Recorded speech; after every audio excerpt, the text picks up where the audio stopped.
সময় কখনো এক জায়গায় দাঁড়িয়ে থাকে না, সে এগিয়ে চলে, আর তার সাথে পাল্টে যায় মানুষ, পরিস্থিতি আর সম্পর্ক।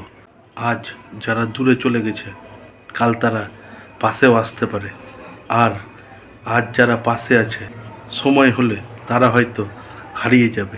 কিন্তু একমাত্র ঈশ্বর, তিনি সবার সাথে আছেন, ভালো মানুষের সাথেও আবার খারাপ মানুষের সাথেও। সবই তার পরিকল্পনার অংশ। শুধু আমাদের উচিত ধৈর্য রাখা আর অপেক্ষা করা, কারণ সময় যখন আসে তখন সব কিছু ঠিক জায়গায় এসে দাঁড়ায়। যেখানে শেষ হয় মানুষের ক্ষমতা, ঠিক সেখানেই শুরু হয় ঈশ্বরের করুণা।